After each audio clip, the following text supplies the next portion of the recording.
Okay, what we're going to discuss now, we have 4 ghillie suits done by 4 different people, and we're going to talk between the subtle differences between the 4 because there was a variety of techniques that were used on each of them to assemble them, and we're going to basically critique and take a look and see what the pluses and minuses are of each of the suits. The first one we come up with here, okay, looking at the front here, you can see this one hadn't had any pads yet. You still got a little bit of ways to go on the pads, okay? But so far, if you'll flip it around for me, okay, done a pretty nice job on the back here, okay? So he's got nice shredded material, and if you look in close here, you can see he used the shoe glue technique to attach his netting. He didn't sew his on there, okay? This by far is probably the quickest technique for attaching your netting to the ghillie suit, and it's fairly solid, okay? Once this stuff dries and set, it's just as good, if not better, than actual stitching. And the nice thing about this is, again, it's quick, and it does have a pretty firm bond on the material itself. And again, there was no set pattern that he used here, okay? Got a lot of greens and browns, okay? This wouldn't be bad for a fall area. Probably a little bit less on the green side for this area up here. What I'm saying is he needs a little bit more green for this area around here, but it's not bad for a fall, like a northeastern area like that. And you can see with the shoe glue, another nice thing with these nice long strands, you can't really see where the seam on the side of the fabric is where he shoe glued, because once this is laying like this and he's on the ground, you're not going to be able to see it. Okay? Look at the next suit here. Okay, you can see the next suit. We have our patches here on the chest and on the knees. All right, and again, we use shoe glue on here. The important thing to remember with shoe glue, besides the material that you're going to glue on the back here, you also have to glue along the edge of the material itself. Now, an important thing that he's done here, he rounded his corners off on his patches to make sure he didn't have any sharp edges to catch on underbrush and foliage as he's crawling along.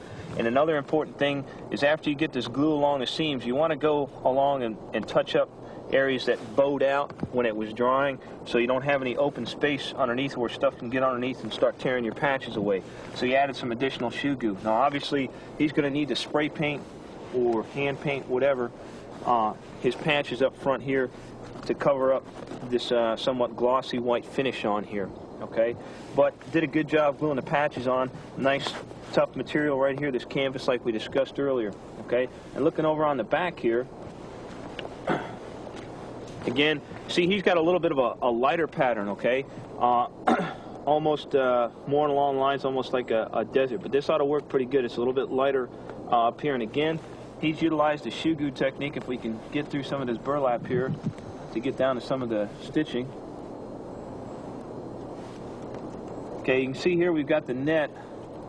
All right, and again, he utilized the shoe glue technique, but you can't even see the net through all the burlap that he has here. But again, pretty tough on there. It's not coming off anytime soon. All right, and again, all he'd use is an overhand knot here to attach his burlap, but he's got good coverage all the way around from the crotch all the way up to the neck region right here, because remember, your hat or your hood is going to cover this portion of the ghillie suit, and it's also going to drape around the front of your shoulders, okay? So he's done a good job with this suit here. Okay, the next ghillie suit we have here, you see he's already camouflaged the front. All right, he used a little different material. He used the rubberized nylon for his material up front to reinforce his chest and knee area here, okay? He's done a good job breaking up the colors here with various colors of paint. He used predominantly black and a light green, and then shaded a little bit of the green with the black, okay? And he's done a good job with his shoe glue, not too thick, but he's got all the edges covered up, all right? And you can see here, we might want to add just a little bit more paint right here, okay, to cover this area up, because it's still a little bit glossy right here. But overall, the front looks real good on this suit, okay? We go ahead and turn it around here.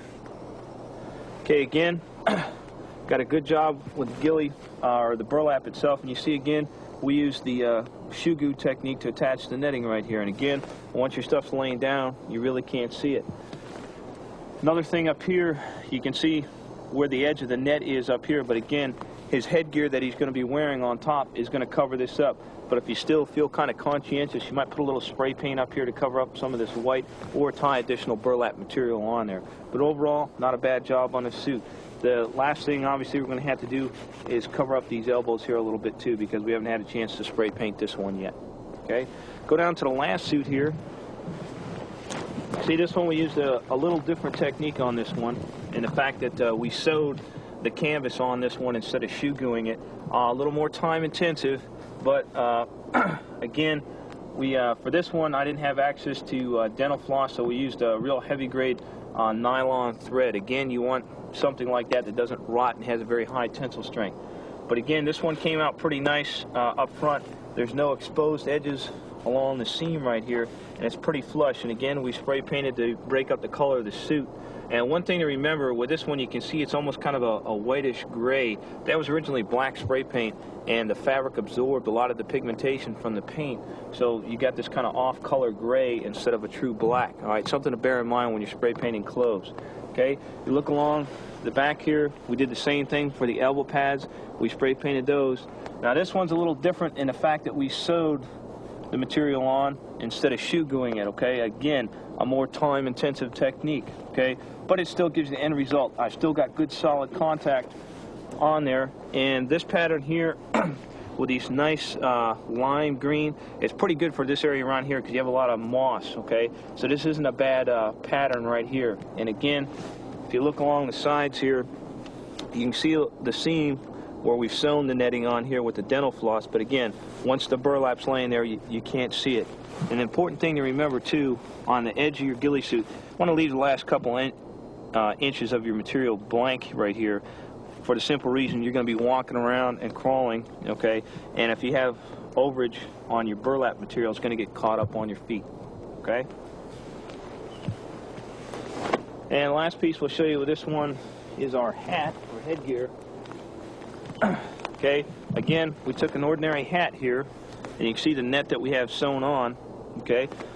And what we did, we tied the burlap on here and then frayed it afterwards. You can see this one came out pretty good, all right? And obviously we got the overage here almost so you get that cape effect. So this hangs over your shoulders, all right, to cover up any of the seams or areas you didn't get on your suit itself, okay?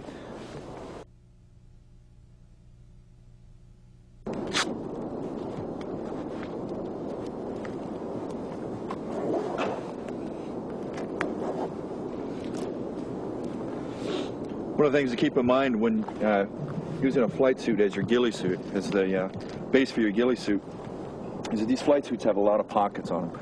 And obviously with all the padding, the burlap on the back, and the different types of materials that you have to add to this, you're not going to have the availability of one of the pockets. So one technique that we recommend is on the back of these flight suits there's a boot pocket, is what we call. And if you run your netting just above your boot pocket and you leave your burlap hanging long enough, it'll give you enough to cover up the pocket, but you still have access to it. So when you're in the prone position, if you need something, you can just reach back, bend your leg up, and reach into your pocket and get it. So these are probably the only pockets you're going to have available on your ghillie suit, other than the one that's up on your left shoulder. And you can use this for film or bullets or whatever it is that you have to use.